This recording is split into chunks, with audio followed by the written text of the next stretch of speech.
I saw firsthand the negative effects of smoking cigarettes. When I was sitting in the hospital room with my grandpa in the hospital bed, I thought, why would anyone ever want to smoke cigarettes if this is the effect that it has? My dad explained to me that both my grandma and my granddad's lives were cut short due to tobacco use. So the effects of tobacco are increase in heart disease and stroke by about 2 to 4 times, and the most staggering number is an increase in the chance of lung cancer by 25 times. In the U.S. alone, about 480,000 deaths a year are linked to tobacco use.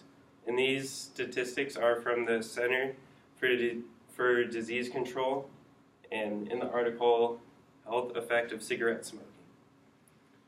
So to answer the question why anyone would ever want to smoke cigarettes if these were the effects it has on your body, you have to look at nicotine, which is a chemical compound present in tobacco. Nicotine provides a rewarding feeling to your brain, and the simplest explanation for how it causes addiction is that it disrupts neurotransmitter activity in the brain and causes chemical changes, which leads to addiction, and this is from the effects of nicotine. And on the slide are some of the withdrawal symptoms, which include headaches, irritability, difficulty sleeping, inability to concentrate, and cravings. And I'm not sure if you can see, but it says that these effects can take place within 30 minutes of the last dose of nicotine. So it is very cyclical and very easy to start smoking a lot. Another issue is that humans build up a tolerance to nicotine very quickly, so they need more and more to experience the same rewarding effects. In 2010, a study done by the Center for Disease Control stated that about 70% of smokers wanted to quit that year. 50% tried, yet only 6% succeeded. So it is very important that before people get addicted, that they never start in the first place. The number of people who smoke cigarettes currently is down drastically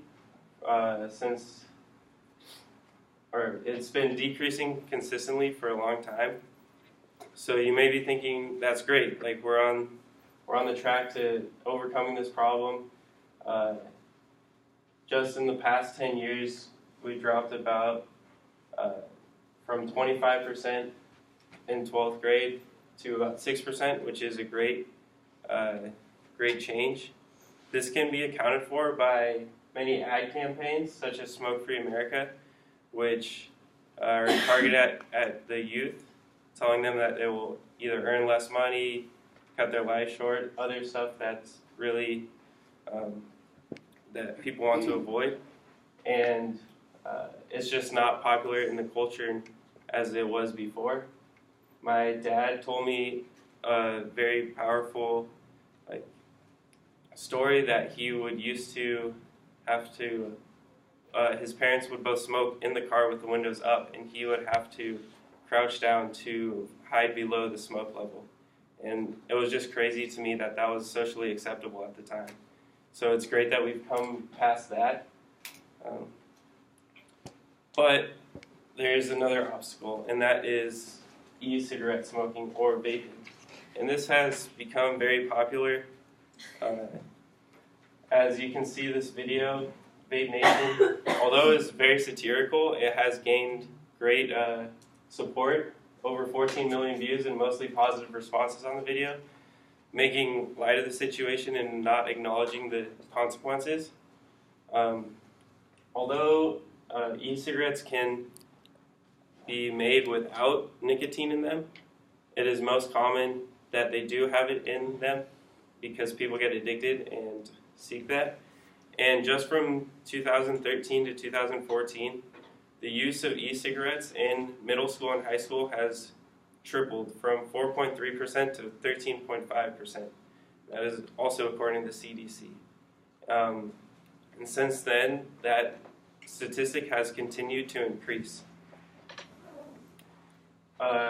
One reason that this number increases so quickly is because the youth thinks it's not as harmful to the body since it's not smoke, it's just vapor. Although that is true, it still contains the active ingredient of nicotine, which is really bad for you, as I stated earlier. So, what can we do about this? In my opinion, there's no benefit to tobacco, but realistically, making it illegal would not work because people would not support that. So a good compromise is to raise the age to purchase tobacco to 21 across the country. A few states have already done this, such as California, but it is too soon to see the impact on youth. The statistics, it's just too soon to collect that. But according to the CDC also, 4 out of 5 daily smokers started smoking before they were 21.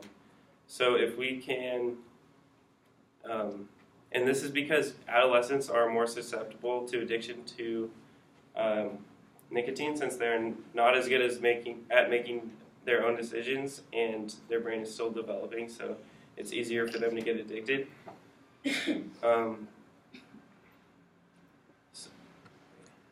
If we're able to increase the purchase age to 21 across the country, it'll be much harder for the youth to get their hands on tobacco products and therefore less likely to smoke them regularly. And I know this is true because one of my friends here started smoking tobacco products when he was home, and since it was legal for him in the state of Illinois.